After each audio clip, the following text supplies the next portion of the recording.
Hello दोस्तों, मैं रवि कुमार झा आप सभी का स्वागत करता हूं बीएचयू वर्ल्ड के इस ऑनलाइन लर्निंग प्लेटफॉर्म पर। रैंक बूस्टर सीरीज में मैं आपके लिए एक बार फिर से लेकर के आया हूं बीएचयू बीएससी एजी के 2019 के पेपर का सॉल्यूशन। उसमें हमने पार्ट 1 डिस्कस कर लिया था। अब हम पार्ट 2 में उसके जूलॉजी पोर्शन का डिस्कशन करेंगे। उससे पहले मैं आप सभी को बता देना चाहता हूं कि हमारा जो यूट्यूब चैनल है वो कुछ ऑनलाइन कोर्सेज के लिए क्लासेज प्रोवाइड करता है, जिसमें BHU BSc Ag, BHU BSc maths, BHU BSc bio, BHU BSc nursing और BA LLB, BA arts and social, इनमें क्लासेस प्रोवाइड करता है। इसको आपको अगर इन कोर्सों को अगर ज्वाइन करना है तो उसकी लिंक आपको डिस्क्रिप्शन बॉक्स में मिल जाएगी। इसी के साथ ही हम आगे बढ़ते हैं अपने दूसरे पार्ट की तरफ। हमारा जो पेपर था 2019 का, उसका सेकंड पार्ट जिसमें हम डिस्कशन करेंगे जूलॉजी का। तो आइए हम आगे बढ़ते हैं हमारे क्वेश्चंस की तरफ। हमारा क्वेश्चन नंबर जो होगा 126। आप सभी पेपर डाउनलोड कर लीजिए और पेपर के साथ मैच करते जाइए जो मैं आपको बताता हूं। तो 126 जो क्वेश्चन है वो क्या कहता है, glucose is converted to glycogen in the.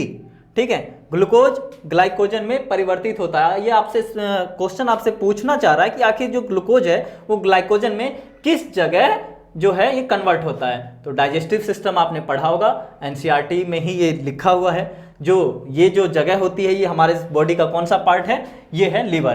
ठीक है, तो लीवर में जो है ग्लूकोज जो है ग्लाइकोजन में कन्वर्ट हो जाता है। ठीक है, तो 126 का जो आंसर जाएगा क्या जाएगा, फर्स्ट। ठीक, लीवर में ग्लूकोज ग्लाइकोजन में चेंज होता है। इसी तरह वहां अमोनिया जो है वो यूरिया में चेंज हो जाता है। तो जितने भी ये प्रोसेस होते हैं वो लीवर में होते हैं। माउथ में ऐसा कोई प्रोसेस नहीं होता। इंटेस्टाइन में एब्जॉर्प्शन होता है, जो हमारा जो भोजन जो हम करते हैं उसका जो पाचन होता है उसका एब्जॉर्प्शन होता है इंटेस्टाइन में। और किडनी में भी ऐसा कोई प्रोसेस नहीं होता। ठीक है, तो ग्लूकोज का ग्लाइकोजन में या फिर आपका अमोनिया का यूरिया में पूछ ले कि कन्वर्ट कहाँ पे होता है, तो उसका आंसर क्या जाएगा, लीवर। हम चलते हैं अपने नेक्स्ट क्वेश्चन की तरफ। नेक्स्ट क्वेश्चन हमारा क्या कहता है, protein is finally digested into amino acids in. ठीक है, प्रोटीन जो है अमीनो एसिड में कन्वर्ट हो जाता है। ठीक है, देखिए सबसे पहले मैं बता देना चाहता हूं कि किस तरह से जो डाइजेशन होता है किस तरह से होता है। हम जो खाते हैं, जो भी चीज़ हम खा रहे हैं वो हम क्या ले रहे हैं, एक आप कुछ भी खा रहे हैं, रोटी चावल जो भी खा रहे हैं, उसमें आपको कुछ ऐसा प्रोटीन अमीनो एसिड कुछ दिख नहीं रहा है, पर वो धीरे धीरे उसका टुकड़ा सबसे पहले आपका माउथ में सबसे पहले उसके टुकड़े होते हैं खाने के। ठीक है, तो उसका छोटा रूप हुआ, उसको पचाने में शायद फिर आगे जिस तरह से आप जाते हैं उन चीज़ों को तोड़ तोड़ के आसान बनाया जाता है। तो प्रोटीन की जो यूनिट होती है, जो प्रोटीन बनता है वो किससे बनता है, सभी जानते हैं अमीनो एसिड से। तो अमीनो एसिड वो सबसे लास्ट में बदलेगा। ठीक है, तो प्रोटीन जो चेंज होगा, तो ये हमसे पूछ रहा है कि protein is finally digested into amino acid. ये फिर वापस से हमें जगह पूछना चाह रहा है जहां पे कि ये अमीनो एसिड में टूट जाता है। तो जब सबसे जो फाइनल डाइजेशन का जो प्रोसेस होता है वो किस जगह पे होता है, वो इंटेस्टाइन में होता है। ठीक है, तो इंटेस्टाइन में होता है और हमारे पास ऑप्शन क्या है, लीवर। जी नहीं, लीवर में कोई किसी तरह का पाचन नहीं होता। स्टोमच में होता है, पर किसका पाचन होता है, थोड़ी सी मात्रा में जो प्रोटीन है उसका थोड़ी सी मात्रा में उसमें पेप्केज एंजाइम के द्वारा उसमें पाचन होता है। तो पेप्केज एंजाइम जो उसे प्रोटीन को तोड़ता है, तो अमीनो एसिड नहीं मिलेगा, सबसे पहले उसमें कोडोन्स मिलेंगे। तो इसलिए हमारा जो इसका थर्ड ऑप्शन है वो क्या है, इंटेस्टाइनल ल्यूमिनल सेल, और फोर्थ ऑप्शन है इंटेस्टाइनल ल्यूमेन। तो जो ल्यूमेन जो होता है उसमें होता है, सेल के अंदर नहीं होता है। हमारा जो डाइजेस्टिव सिस्टम है वो क्या है, एक्स्ट्रा सेल्यूलर है, इनर सेल्यूलर नहीं है, तो सेल के बाहर होगा। तो इसका ऑप्शन क्या चला जाएगा, इंटेस्टाइनल ल्यूमेन। तो ऑप्शन क्या चला जाएगा इसका, फोर्थ। तो 127 का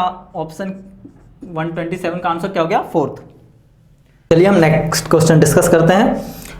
नेक्स्ट क्वेश्चन क्या पूछ रहा है हमारा, protein is finally digested into amino acids in. सबसे पहले देखिए हम प्रोटीन का जो पाचन है, प्रोटीन का पाचन कोई भी चीज़ जो है, कार्बोहाइड्रेट हो, प्रोटीन हो, लिपिड हो, सीधा अपने सबसे सरल रूप में नहीं आ जाती। प्रोटीन का सबसे सरल रूप है अमीनो एसिड। तो अमीनो एसिड में क्या होगा, सबसे लास्ट में कन्वर्ट होगा। तो जब आप डाइजेस्टिव सिस्टम एक ह्यूमन का पढ़ते हैं तो सबसे पहले क्या आता है आपका स्टोमेच आता है, ठीक है, फिर स्टोमेच में कुछ पाचन होता है, फिर उसके बाद जाकर के आप इंटेस्टाइन में आते हैं, ठीक। तो इंटेस्टाइन में भी पाचन होगा, उसमें बहुत सारे एंजाइम्स रोल करते हैं। स्टोमेच के एंजाइम का रोल होता है, पैनक्रियाज के एंजाइम का रोल होता है।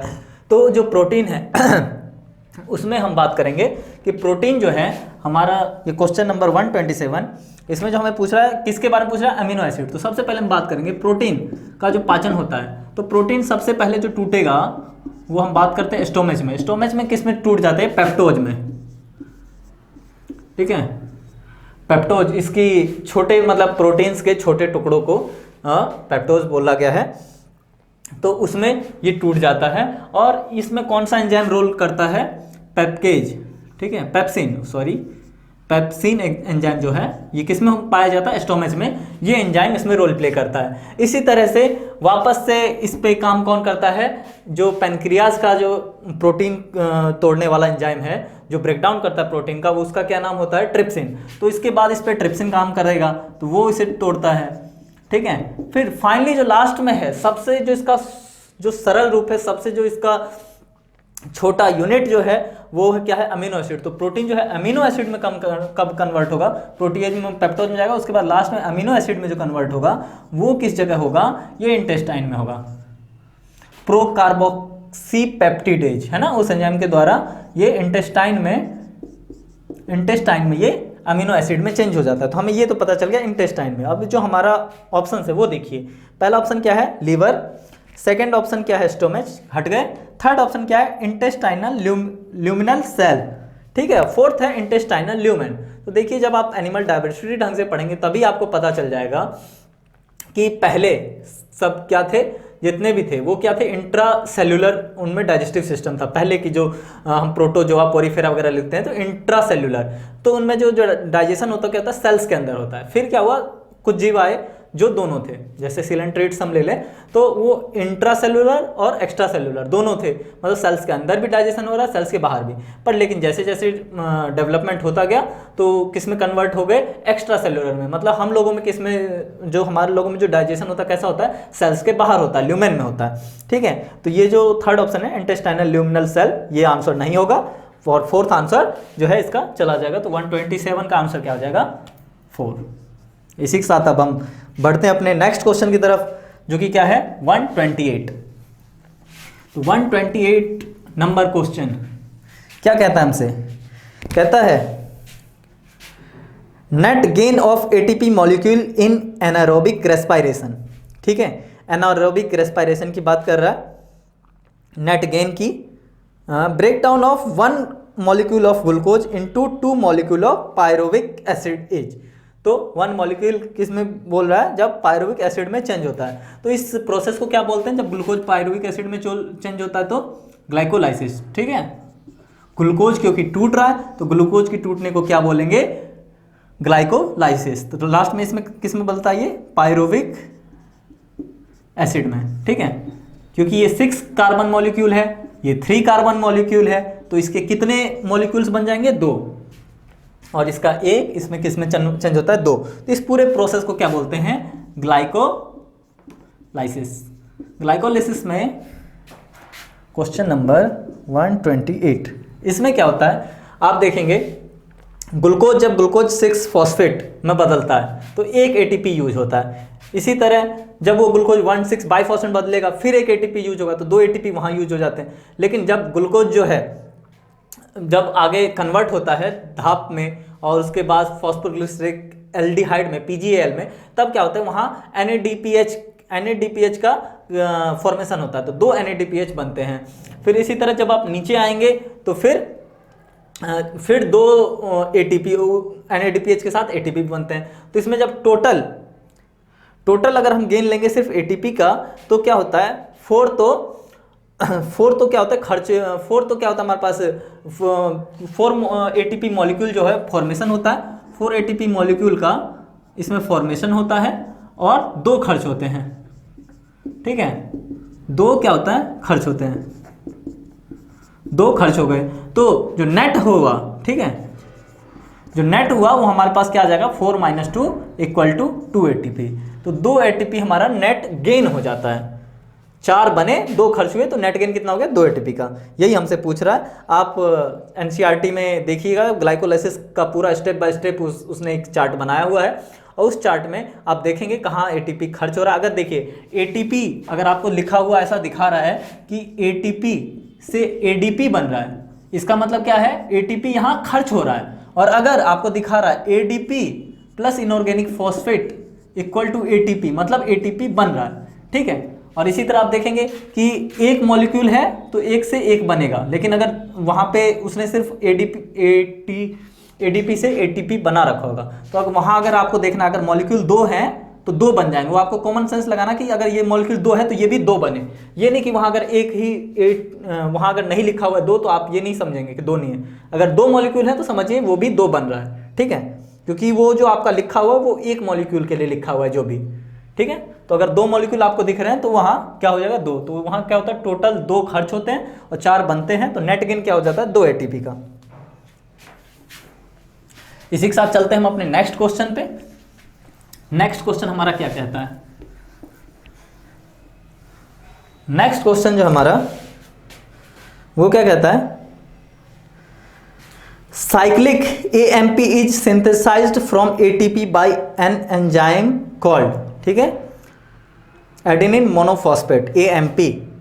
Cyclic AMP is synthesised from ATP by an enzyme called. Enzyme द्वारा ATP से चक्रीय AMP संश्लेषित होता है जिसे कहा जाता है।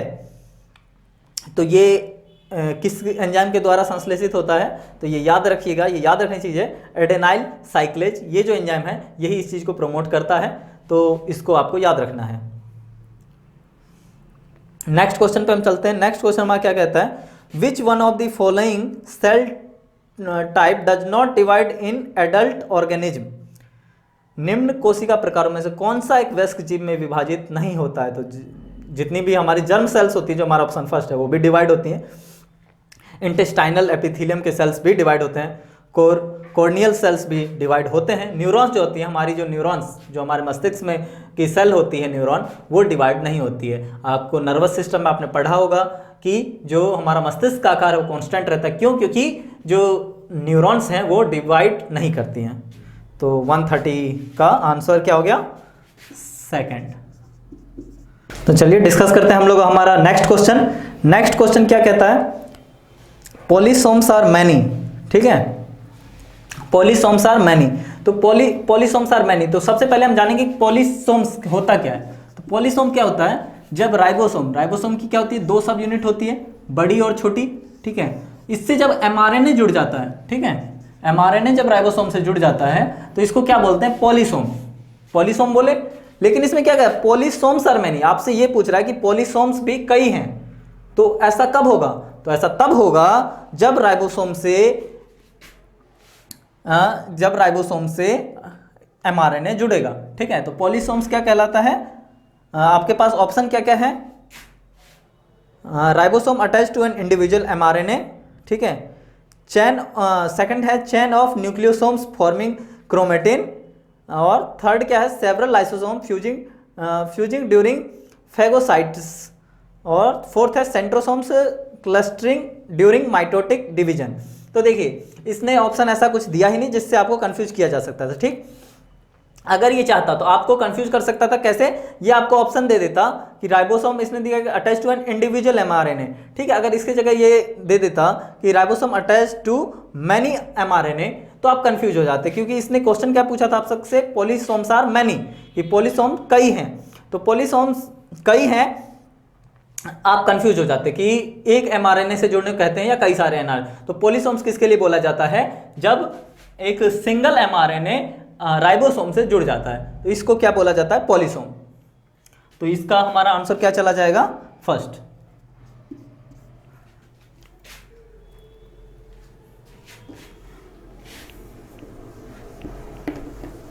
इसके बाद हम लोग चलते हैं अपने नेक्स्ट क्वेश्चन पे। नेक्स्ट क्वेश्चन क्या है हमारा, 132 क्या कहता है, during meiosis when a cell actually becomes haploid, ठीक है, हिंदी वाले विद्यार्थियों के लिए, अर्धसूत्रण के दौरान जब कोशिका वास्तव में अगुणित हो जाती है ना, पूछ रहा है मतलब आपसे कब, पूछ रहा है कि कब जो है एक्चुअल में वो हैप्लॉइड हो जाती है।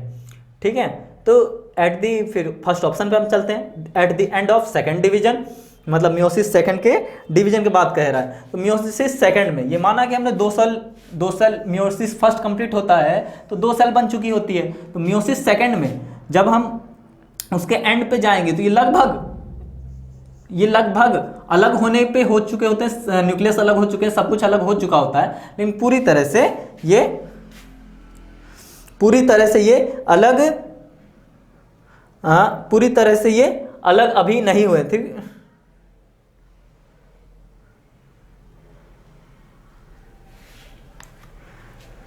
चलिए तो चलते हैं हम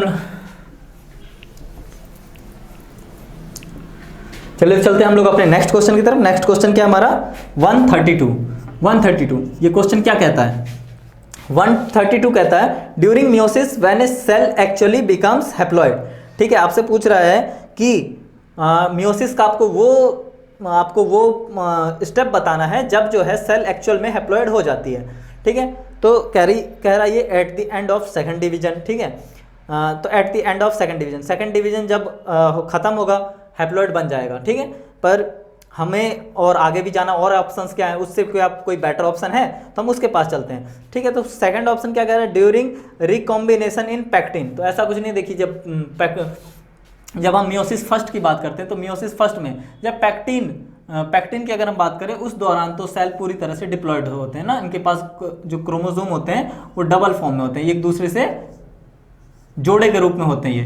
तो उस दौरान तो ये ऑप्शन आपका कट गया, क्योंकि ये क्रोमोसोम सारे पेयर्ड होते हैं, तो ये तो इस दौरान तो हैप्लॉइड कभी हो ही नहीं सकता। ठीक, फिर कह रहा है ड्यूरिंग काइज मेटा टर्मिनलाइजेशन इन डाइकाइनेसिस। तो इस दौरान भी क्या होता है, इस दौरान भी माना कि ये जो पेयर हैं ये अलग हो चुके होते हैं, लेकिन ये किस रूप में, ये इस तरह से तब भी जुड़े होते हैं, ऐसे ये देखिए इस तरह, मतलब इसका एक क्रोमेटिड और उसका एक क्रोमेटिड आपस में जुड़ा होता है। ठीक है, तो इसलिए इस दौरान भी ये पूरी तरह से अलग नहीं हुए। इसने हमसे पूछा है कि हैप्लॉइड हो चुके हो सेल, तो ये दोनों ऑप्शन तो खत्म हो गए। अब हम चलते किसके पास हैं, नेक्स्ट क्वेश्चन के पास। ठीक, नेक्स्ट क्वेश्चन क्या कह रहा है, नेक्स्ट ऑप्शन हमारा क्या कह रहा है at the end of first division. तो फर्स्ट डिवीजन, जब फर्स्ट डिवीजन खत्म होता है तो देखिए फर्स्ट डिवीजन जब खत्म होगा तो क्या होगा, ये जो पेयर्ड क्रोमोसोम्स हैं, जो पेयर्ड क्रोमोसोम्स थे ये अलग हो चुके होते हैं। इधर भी जानते हैं आप सेंट्रियोल होता है, ये इसको इधर खींच लेता है, इसको इधर, ये इसको इधर खींच लेता है, ये इसको इधर खींच लेता है। तो वो जो एक सेल था, ये टूट करके 2 सेल बन चुका होता है और इसमें सिंगल क्रोमोसोम होते हैं, है ना, इसमें सिंगल क्रोमोसोम होते हैं। तो ये क्या है, बन चुका होता है। तो हमारे पास अब 2 ऑप्शन है, एक फर्स्ट और फोर्थ। तो हम कौन सा लगाएंगे, फोर्थ लगाएंगे। क्यों, क्योंकि सबसे पहले क्या होता है, फर्स्ट डिवीजन कंप्लीट होता है। जब फर्स्ट डिवीजन के कंप्लीट होते ही सेल अगर हैप्लॉइड बन चुका है तो हम उसका आंसर सेकंड डिवीजन क्यों लगाएंगे। ठीक है, उसने आपसे पूछा कि सेल कब हैप्लॉइड बनता है, तो जब पहले ही बन गया तो आप आगे क्यों जा रहे हो, आप पहले जो पहला स्टेप है उसका वो लगाइए आंसर। तो फर्स्ट डिवीजन और सेकंड डिवीजन दोनों में सेल हैप्लॉइड हो जाएंगे, लेकिन हमें किसको आंसर क्या लगाना है, फर्स्ट डिवीजन। चलते हैं हम हमारे नेक्स्ट क्वेश्चन की तरफ। नेक्स्ट क्वेश्चन हमारा 133 क्या कहता है, ये क्वेश्चन कहता है हमसे विच one of the following organelles in rich in acid hydrolase. ठीक है, तो सीधा देखिए जितने भी डाइजेशन वाला प्रोसेस होता है सेल में वो कौन करता है, वो लाइसोजाइम करता है। किसी भी आपसे एंजाइम की बात पूछे कौन सा एग्जाम, तो आंसर क्या चला जाएगा, लाइसोसोम। इसमें ज़्यादा आप दिमाग मत लगाइएगा, कुछ भी पूछे तो लाइसोसोम का काम है, वही करता है डाइजेशन सेल्स में। तो चलते हैं अब हमारे नेक्स्ट क्वेश्चन की तरफ। नेक्स्ट क्वेश्चन क्या है 134, most of the membrane lipids are synthesised on. ठीक है, most of the membrane lipids are synthesised on, पूछ रहा है कि अधिकांश झिल्ली लिपिड संश्लेषित होती है। तो अगर लिपिड की बात करें तो कौन जाएगा, SER स्मूथ एंडोप्लाज्मिक रेटिकुलम, और अगर प्रोटीन की बात करेगा तो आप आंसर हमेशा लगाएंगे रफ एंडोप्लाज्मिक रेटिकुलम। ठीक है, तो रफ एंडोप्लाज्मिक रेटिकुलम जो फर्स्ट ऑप्शन हो तो कट गया। और रफ क्यों कहते हैं उसे, क्योंकि उसमें क्या पाया जाता है, राइबोसोम। उस एंडोप्लाज्मिक रेटिकुलम जो है अगर उस पर राइबोसोम पाया जाता है तो हम उसे रफ एंडोप्लाज्मिक रेटिकुलम कहते हैं, अगर नहीं पाया जाता तो स्मूथ कहते हैं। तो स्मूथ से क्या बनता है, लिपिड। लिपिड जानते हैं आप, स्मूथ होता है, प्रोटीन क्या होता है थोड़ा रफ होता है, तो इसीलिए रफ एंडोप्लाज्मिक रेटिकुलम किसका सिंथेसिस करती है, प्रोटीन का। तो आंसर क्या चला गया इसका, थर्ड। इसके बाद हम चलते हैं नेक्स्ट क्वेश्चन पे 135 क्या कह रहा है, a chain of 3 amino acids, a chain of 3 amino acids linked by peptide bonds is called as. तो देखिए एक अमीनो एसिड क्या कहलाता है, मोनोपेप्टाइड, ठीक है। 2 अमीनो एसिड डाइपेप्टाइड, इसी तरह 3 अमीनो एसिड कहलाते हैं ट्राइपेप्टाइड, ठीक है। तो वो जो अगर 3 अमीनो एसिड्स जो हैं पेप्टाइड बॉन्ड से अगर जुड़े रहेंगे तो वो क्या कहलाएंगे, ट्राइपेप्टाइड। तो 135 का आंसर क्या हो जाएगा, सेकंड। नेक्स्ट क्वेश्चन पे हम चलते हैं। नेक्स्ट क्वेश्चन क्या कहता है, the organ of our body that are rich in T and B cells are. तो टी एंड बी सेल्स कहाँ होती है, या तो जहाँ बन रही है तो यहाँ वहाँ होंगी, या फिर ऐसे जो लिम्फॉइड ऑर्गन्स हमारे वहाँ होंगी, क्योंकि वहाँ वो क्या करती हैं, तैयार होती हैं, मैच्योर होती हैं, वो जीवाणुओं से लड़ती हैं, ठीक है। तो हमारा जो ये क्वेश्चन है 136, उसका आंसर क्या चला जाएगा, लिम्फॉइड ऑर्गन्स। लिम्फॉइड ऑर्गन्स क्या होते हैं, स्प्लेन एंड लिम्फ नोड्स, ठीक है। तो इसका ऑप्शन क्या चला जाएगा, थर्ड, क्योंकि यहाँ क्या होता है उनका जो टी एंड बी सेल्स, आप जानते हैं किसके काम आता है, ये हमारे शरीर की इम्यूनिटी के लिए काम में आता है। तो इम्यूनिटी सबसे पहले क्या होता है, ये हमारे बोन मैरो में सबसे पहले ये बनती हैं, और उसके बाद फिर ये लिम्फॉइड ऑर्गन्स में चली जाती है, जहाँ ये टकराव होता है, इनका युद्ध होता है ना। बाहर से जो हमारे शरीर में जो फॉरेनर मॉलिक्यूल्स जो ऑर्गेनिज्म घुस गए हैं उनसे इनका टकराव होता है, जहाँ से ये मैच्योर होती हैं, है ना, और ये एंटीबॉडी बनाना स्टार्ट करती हैं। तो पूछ रहा है कि टी एंड बी सेल्स से भरपूर कौन होगा, तो या तो बोन मैरो होगा या फिर लिम्फॉइड ऑर्गन्स होंगे। तो बोन मैरो तो ऑप्शन में दिया नहीं है, तो आंसर क्या चला जाएगा, लिम्फॉइड ऑर्गन्स। लिम्फॉइड ऑर्गन्स कौन से हो गए, स्प्लीन एंड लिम्फ नोड्स।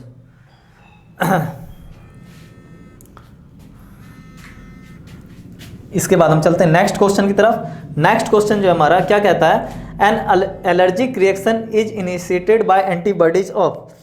तो देखिए एलर्जिक रिएक्शन जितने जो होती हैं उसमें उसका इनिशिएशन की जो एंटीबॉडी होती है वो कौन सी होती है, आईजीई, ठीक है। आईजीए, आईजीई, आईजीजी, आईजीएम सब हैं, सबका अपना अपना रोल है। पर जो भी अगर आपसे कभी भी एलर्जी का क्वेश्चन पूछे कि एलर्जी किसके कारण होता है, तो एनसीईआरटी का लाइन है ये, जब आप डिजीज चैप्टर पढ़ेंगे तो उसमें आपको सीधा सीधा ये लाइन मिलता है कि आईजीई जो होता है वो क्या होता है, एलर्जी प्रोसेस में उसका रोल होता है। एलर्जिक जितनी भी हमारी प्रॉब्लम्स होती है उसमें उसका ही रोल होता है। फिर हम चलते हैं अपने नेक्स्ट क्वेश्चन की तरफ। नेक्स्ट क्वेश्चन क्या कहता है, 138, if a cell contents 23 pair of chromosome, ठीक है, पेयर बोला है, ठीक है, ये ध्यान रखिएगा, पेयर बोला है chromosome, just after completion of mitotic telophase, ठीक है। कह रहा है कि टीलोफेज के कंप्लीट होने के तुरंत बाद सेल के पास 23 पेयर क्रोमोसोम है। तो पूछ रहा है how many chromatid were present in metaphase, ठीक है। तो मेटाफेज में पूछ रहा है कितने क्रोमेटिड होंगे। तो देखिए क्रोमेटिड क्या होता है, एक क्रोमोसोम में 2 क्रोमेटिड होते हैं, जानते हैं आप, एक क्रोमोसोम में 2 क्रोमेटिड होते हैं। तो हमारे पास कितना है, क्रोमोसोम्स कितने, 23 पेयर, मतलब क्रोमोसोम्स टोटल कितने हो गए, 46। 23 पेयर का मतलब क्या हुआ, 46 क्रोमोसोम हो गए। तो ये एक क्रोमोसोम हुआ, ऐसे ही 46 हैं, ठीक है। तो मेटाफेज में तो क्या हुआ होता है, सारे क्रोमोसोम्स क्या होते हैं, सारे क्रोमोसोम मेटाफेज प्लेट पे होते हैं, और उनका डिवीजन तो हुआ नहीं होता। डिवीजन हो जाएगा जैसे क्रोमेटिड्स का डिवीजन हो जाएगा, इससे एक क्रोमेटिड अलग और एक अलग, दोनों क्रोमेटिड्स अलग हो जाएंगे, तो वो अलग अलग आपस में वो जब अलग हो जाते हैं तो वो अपने आप में एक क्रोमोसोम बन जाते हैं। लेकिन अभी ये क्या कहलाएंगे, क्रोमेटिड। तो 46 जो क्रोमोसोम्स होंगे वो क्या होंगे, मेटाफेज प्लेट पे होंगे। पर आपसे वो क्रोमोसोम्स के नंबर नहीं पूछ रहा, आपसे किसके पूछ रहा है, क्रोमेटिड के। तो एक क्रोमोसोम में 2 क्रोमेटिड, तो 46 क्रोमोसोम में कितने क्रोमेटिड, 92। तो आंसर क्या चला जाएगा इसका, थर्ड, 92, ये इसका आंसर चला जाएगा। अब चलते हैं हम लोग हमारे नेक्स्ट क्वेश्चन की तरफ। 139 क्या कहता है, 139 हमसे कहता है 139 हमसे क्या कहता है, 139 कहता है grey crescent of frog embryo represents the future. ठीक है, मेढक भ्रूण का धुंधला अर्धचंद्राकार भविष्य को प्रदर्शित करता है। मतलब पूछ रहा है कि जो मेढक का जो अर्धचंद्राकार जो भाग होता है वो उसके भ्रूण का, वो क्या बताता है कि उससे क्या बनेगा। तो उससे जो है, ये याद करने वाली चीज है, उससे उसका डोर्सल साइड जो है वो डेवलप होता है। तो इसका ऑप्शन जो है 4 करेक्ट है, और आप याद रखेंगे कि इसका आंसर ये डोर्सल साइड इससे डेवलप होगा। अब नेक्स्ट क्वेश्चन की तरफ चलते हैं। नेक्स्ट क्वेश्चन क्या है, 140, which one of the following is not relevant to cleavage divisions. ठीक है, ठीक है, तो क्या बोला, निम्न में से कौन सा एक विदलन विभाजन के लिए सुसंगत नहीं है। तो फर्स्ट ऑप्शन क्या है, the daughter cells are smaller in size than the mother cell. आपसे पूछ रहा है सुसंगत है मतलब सही नहीं है, कौन सा ये पूछा आपसे। तो फर्स्ट ऑप्शन क्या है, the daughter cells are smaller in size than the mother cell. तो ये तो सही है, ये तो सही बात हुई। तो आपसे तो गलत पूछ रहा है, तो ये सेकंड ऑप्शन पे हम जाएंगे, there is no growth in the volume of the embryo. तो भ्रूण के जो उसके वॉल्यूम कह रहा है कोई ग्रोथ नहीं होता, ये बात भी सही है, उसके वॉल्यूम में कोई ग्रोथ नहीं होता है। फिर थर्ड पूछ रहा है, थर्ड ऑप्शन है, the embryo rapidly grows in size as the cell increase in number. जी नहीं, ये बिल्कुल ही गलत है, ऐसा बिल्कुल नहीं होता। एम्ब्रियो जो है नंबर ऑफ सेल्स उसके जरूर डिवाइड होकर के बढ़ते रहते हैं, लेकिन उनका साइज कभी नहीं बढ़ता है। ठीक है, साइज उसका कांस्टेंट रहता है, साइज नहीं बढ़ता है, ये आप याद रखिएगा। एम्ब्रियो के डेवलपमेंट में ये चीज होती है। तो ये जो आंसर थर्ड है ये गलत है, और यही इस क्वेश्चन का सही आंसर होगा। इसके आगे 141 क्वेश्चन, ये क्या पूछ रहा है हमसे कि Hensen's node is form during gastrulations of. तो ये भी याद करने वाली चीज है। हैंसन्स नोड जो होता है वो बर्ड्स में पाया जाता है, एविज में पाया जाता है। तो इसका आंसर क्या हो जाएगा, 4। इसके बाद नेक्स्ट क्वेश्चन 142 पूछा, ए लिविंग फॉसिल इज, कि मतलब लिविंग फॉसिल तो हम बोलते हैं, कई जगह आपने एग्जांपल पढ़ा होगा कि इसका लिविंग फॉसिल एग्जांपल ये है। तो पूछा ये क्या होता है। ठीक है, तो वो a fossil preserved in almost live condition. ठीक है, फर्स्ट ऑप्शन कहता है हमारा, जी नहीं, बिल्कुल ऐसा नहीं है कि जो हम अगर लाइव उसके लाइव कंडीशन में उसको हम जिंदा रहे तो उसे हम फॉसिल नहीं बोल सकते। फिर सेकंड ऑप्शन है an organism which is newly evolved and living, जीव जो नया विकसित तथा जीवित रहता है। जी नहीं, ये बिल्कुल गलत है, इसको हम फॉसिल्स नहीं बोल सकते। एंड थर्ड ऑप्शन है an organism which has survived without substantial evolutionary change over a long period of time. ठीक है, जो ऑर्गेनिज्म बड़े लंबे समय तक बिना किसी परिवर्तन, जैसे कुछ ऐसा मान लीजिए कोई जीव का स्केलेटन इतना हार्ड है कि उसमें कोई चेंज नहीं आया, लंबे समय तक कोई चेंज नहीं आया। मान लीजिए कोई आज से 500 साल पहले कोई जीव जो है वो मर गया। ठीक है, और उसका जो स्केलेटल सिस्टम है, जो भी उसका प्रिजर्व्ड फॉर्म है, उसमें कोई चेंज नहीं आई, मतलब कुछ भी उसमें से घटा बढ़ा नहीं है ना। जैसे होता क्या है, जैसे ही इन्वायरमेंट चेंज होता है तो कुछ ना कुछ उसमें से इरोड हो जाता है, तो आपको पूरा जो स्केलेटल उसका नहीं मिलेगा। तो जितने भी हमारे फॉसिल्स होते हैं ऐसा नहीं मिलता, लेकिन जिसका अगर हमें पूरा फॉर्म जैसा वो था, मतलब ये समझ लीजिए उसके शरीर के ऊपर से मांस और उसकी जो स्किन है बस वो हट गई है, बाकी उसका पूरा का पूरा उसी फॉर्म में, प्रिजर्व्ड फॉर्म में हमें मिल जाता है, तो उसे क्या बोलेंगे, हम लिविंग फॉसिल्स बोलेंगे। ठीक, तो आगे के क्वेश्चन पे हम चलते हैं। 143 क्या कहता है, the embryos of vertebrate group और ऑर्गेनिजम्स सो क्लोज सिमिलैरिटी। ठीक है, an evolutionary theory which deals with aspect is known as. ठीक है, तो ये क्वेश्चन क्या कह रहा है, हमारे वर्टिब्रेट्स में क्या होता है कि जितने भी वर्टिब्रेट्स हैं, हम भी वर्टिब्रेट हैं, उसके बाद फिशेस भी हैं, बर्ड्स भी हैं, सब वर्टिब्रेट हैं। तो पूछ रहा वर्टिब्रेट्स के जो भी हमारे एम्ब्रियो होते हैं उनमें जब वो एम्ब्रियो डेवलप होता है तो उनमें आपस में काफ़ी समानता दिखती है।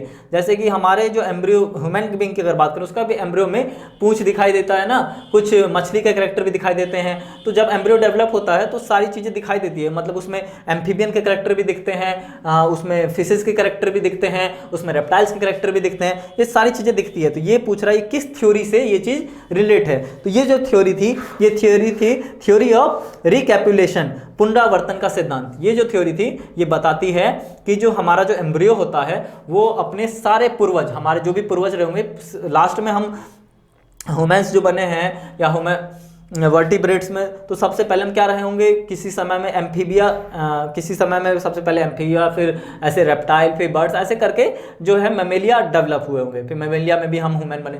तो डेवलपमेंट बहुत एक स्लो प्रोसेस, बहुत लंबा प्रोसेस है। तो हमारे जो एम्ब्रियो होते हैं वो सारे हमारे जो भी पुराने पूर्वज हैं उसके कैरेक्टर शो करता है। तो इस ये थ्योरी है, उसको थ्योरी ऑफ रिकैपुलेशन बोला गया था, ये याद रखेंगे। ये आप ओरिजिन एंड इवोल्यूशन चैप्टर में आपको पढ़ने को मिल जाएगा इस थ्योरी के बारे में। नेक्स्ट क्वेश्चन है हमारा, which of the following statements is incorrect. ठीक है, पूछ रहे कौन सा गलत है। फर्स्ट ऑप्शन है हमारा, the notochord is ectodermal in origin. देखिए आप लोग की कितनी अच्छी किस्मत है, आपका पहला ऑप्शन ही आपको गलत मिल गया है। The notochord is ectodermal in origin, बिल्कुल गलत है। नोटोकॉर्ड मेसोडर्मल होता है ओरिजिन में, तो आपका पहला ऑप्शन गलत हो गया। उसके बाद second option, the brain is ectodermal in origin, बिल्कुल सही है, ब्रेन एक्टोडर्मल होता है। ठीक है, फिर क्या है, थर्ड ऑप्शन है the digestive system is endodermal, बिल्कुल सही है। बोन्स आर मेसोडर्मल, बिल्कुल सही है। तो आपका ऑप्शन क्या है, 144 का सही आंसर फर्स्ट है। ठीक, नेक्स्ट क्वेश्चन है, major site of gaseous exchange in lungs is. बिल्कुल मुझे तो लगता नहीं है, मुझे बताना भी चाहिए, ये सभी को पता होता है। जो हमारा रेस्पिरेटरी सिस्टम है वो गैस के एक्सचेंज का जो एक्चुअल जो प्लेस है वो क्या होता है, एल्वियोलाई। CO2 और O2 का एक्सचेंज किस जगह पे होता है, एल्वियोलाई में। ठीक है, अगर हम बात करें लंग्स में स्पेसिफिक जगह की तो वो हमारा एल्वियोलाई होता है, जहां पे गैसेज का एक्सचेंज होता है। बढ़ते हैं हमारे नेक्स्ट क्वेश्चन की तरफ, वो क्या है 146, if a man from sea coast goes to Everest peak, कि अगर समुद्री तट का इंसान अगर पहाड़ों की चोटी पे चला जाता है तो क्या होगा। तो होता क्या है, देखिए जब पहाड़ों पे आप जाते हैं ऑक्सीजन क्या है, कम है, ऑक्सीजन कम है, तो वहां से सांस लेने की दिक्कत होगी, सांस लेने की दिक्कत होगी, क्योंकि सांस जो हमारा जो ऑक्सीजन है हमारे बॉडी में कैसे सर्कुलेट होता है, हीमोग्लोबिन के थ्रू। हमारे ब्लड में हीमोग्लोबिन होता है, और हीमोग्लोबिन क्या करता है, O2 को अपने आप में बाइंड करके अपने से तब हमारे सेल्स को, टिश्यूज को पहुंचाता है। तो हमारा जो है वहां पे जैसे ही हम किसी एवरेस्ट पे जाएंगे तो क्या होता है, सांस की दिक्कत स्टार्ट हो जाती है। आप किसी भी आप अगर आप नहीं गए हैं, पहाड़ों पर रहने वाले इंसान नहीं है, तो आप जाइए कभी भी, आपको देखिए आप पहाड़ों जाते हैं आपको उल्टियां आने लग जाएगी, चक्कर आने लग जाएगा, आपका जी मिचलाने लग जाएगा। ऐसा इसलिए ही होता है क्योंकि वहां आपको ऑक्सीजन की दिक्कत हो जाती है। तो ऑक्सीजन की दिक्कत होने से क्या है, उसका क्या है, हमारा बॉडी हर चीज को रेगुलेट करने की कोशिश तो करती है ना भाई।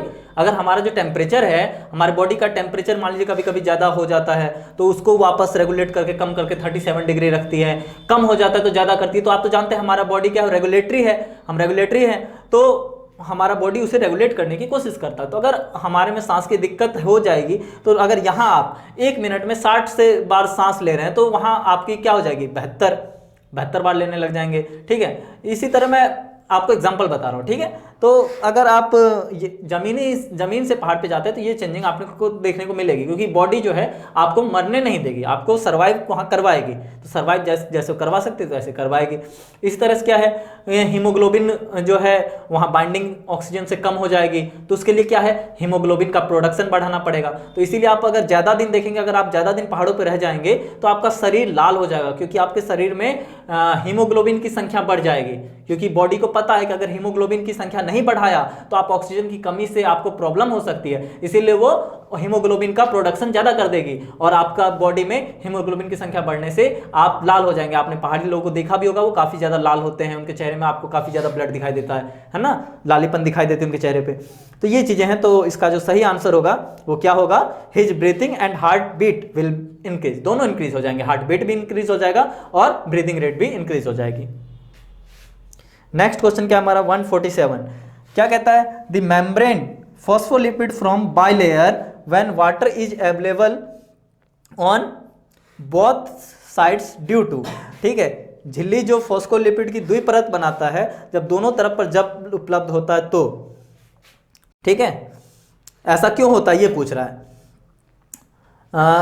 फॉस्फोलिपिड जानते हैं, मेम्ब्रेन जो होता है फॉस्फोलिपिड की बनी होती है, ये बायलेयर फॉर्म करती है। तो बायलेयर क्यों फॉर्म करती है, क्योंकि जो आप जानते हैं इसमें क्या होता है, इसका जो भी फॉस्फोलिपिड होता है उसमें दो सिरे होते हैं, एक तो इसका सिर, इसका टेल, ठीक है, दो चीजें हैं। तो ये तो क्या होता है, हाइड्रोफोबिक होता है, मतलब पानी से डरता है, ठीक है, ये हाइड्रोफोबिक होता है, पानी से डरता है। और जो हेड होता है वो हाइड्रोफोबिक होता है, वो पानी से प्यार करता है, तो वो क्या करेगा, वो पानी की तरफ रहता है, और ये जो पूंछ वाला सिरा वो अपने आप को पानी से दूर रखने की कोशिश करता है। तो जो ये हेड है ये क्या करता है, जो हम झिल्ली की बात करें तो ये तो अंदर जो लिपिड है लिपिड की तरफ हो जाता है, ठीक है,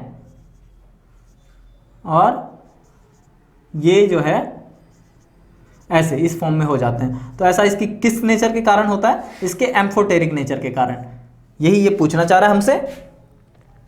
क्वेश्चन नंबर 147 का आंसर क्या चला जाएगा, फर्स्ट, ठीक है। यही इसका असली रीजन है, बाकी जो रीजन है ये किसी काम के नहीं है, ये सभी आपको सिर्फ और सिर्फ बहलाने फुसलाने के लिए दिए गए हैं।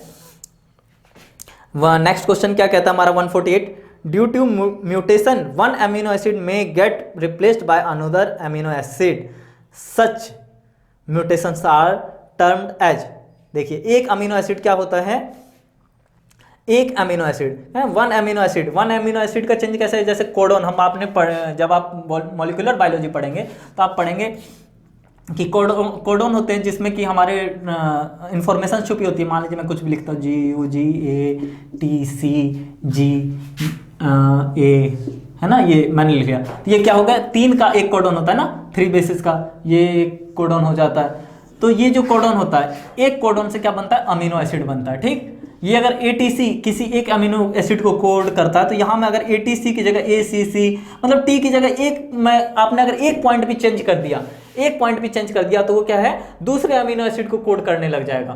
तो एक कोडोन जो होता है स्पेसिफिक किसी अमीनो एसिड को कोड करता है, ठीक है। तो इस तरह से ये आपसे पूछ रहा है कि एक अमीनो एसिड की जगह पे दूसरा अमीनो एसिड आ जाए तो उससे इस टाइप के म्यूटेशन को क्या बोलेंगे, तो पॉइंट म्यूटेशन बोलते हैं। कि अगर हम किसी भी पॉइंट को चेंज करते हैं तो एक अमीनो एसिड की जगह दूसरा अमीनो एसिड सिंथेसाइज्ड होने लग जाएगा। तो इसका आंसर क्या चला जाएगा, पॉइंट म्यूटेशन। फोर्थ आंसर हो जाएगा 148 का। इसके आगे हम नेक्स्ट क्वेश्चन पे चलते हैं। नेक्स्ट क्वेश्चन हमारा क्या कहता है, for a given gene a diploid individual will contain, ठीक है, दिए गए जीन के लिए द्विगुणित व्यक्ति में होगा। तो एलील के टर्म में आपके ऑप्शंस हैं, 2 एलील, 1 एलील, मल्टीपल एलील, है ना, और क्या है, 2 जीन। तो जीन तो नहीं, क्योंकि एक जो सिंगल क्रोमोसोम है इसको हम क्या बोलते हैं, एलील, ठीक है, एलील। और एक एलील पे मान लीजिए ये लोकस सेम हो तो ये जीन हो जाता है। इस तरह से जीन रहते हैं पूरे क्रोमोसोम्स पे। तो आपसे इसने पूछा डिप्लॉयड व्यक्ति में, तो डिप्लॉयड व्यक्ति में कितना होगा, 2 एलील हो जाएगा, ठीक है।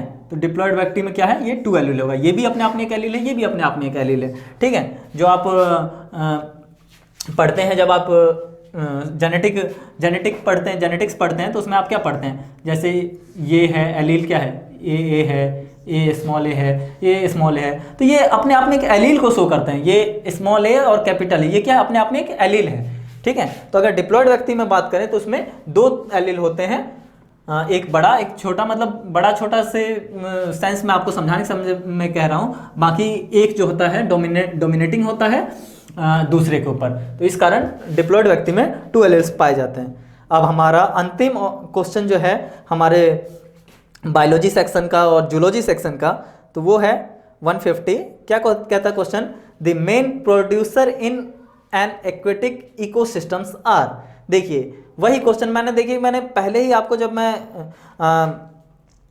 पिरामिड्स के बारे में पढ़ा रहा था बॉटनी में अपने फर्स्ट पार्ट में, तभी मैंने आपको ये चीज़ बता दी थी, ठीक है। ये लेकिन ये क्वेश्चन देखिए यहाँ टकरा भी गया। पूछा है कि एक्वेटिक सिस्टम में मेन प्रोड्यूसर कौन होता है, तो एक्वेटिक सिस्टम में जो प्रोड्यूसर होते हैं वो होते हैं फाइटोप्लैंक्टन्स, ठीक है। 150 में का आंसर क्या चला जाएगा, फाइटोप्लैंक्टन्स प्रोड्यूसर होते हैं, ठीक है। उनको कौन खा लेता है, जूप्लैंक्टन्स, ठीक है, जूप्लैंक्टन्स खा लेता है। फिर जूप्लैंक्टन्स को कौन खा लेता है, छोटी मछलियां खा लेती है। छोटी मछलियों को कौन खा लेता है, बड़ी मछलियां खा लेती है। इस तरह से एक्वेटिक सिस्टम का बायोमास का एक पिरामिड बनता है जो कि उल्टा होता है, ठीक है। तो ये चीज़ थी। इसी के साथ हमारा पूरा पोर्शन जो है और पार्ट 2 भी खत्म हुआ। जिस तरह से मैंने आपको समझाने की कोशिश की, मुझे आशा है कि समझ में आपके आया होगा। और इसी के साथ मैं आप सभी से ये आशा करता हूँ कि हमारा जो ये रैंक बूस्टर प्रोग्राम है, जो सीरीज है, आप लोग को काफ़ी पसंद आया होगा। और जिस तरह से आपको पसंद आ रहा है वो हमारे कमेंट सेक्शन में आप ज़रूर बताएं। अगर आपने हमारे चैनल को अभी तक सब्सक्राइब नहीं किया तो सब्सक्राइब करें, मेरे वीडियो को लाइक करें और बताएं आपको ये वीडियो कैसा लगा। धन्यवाद।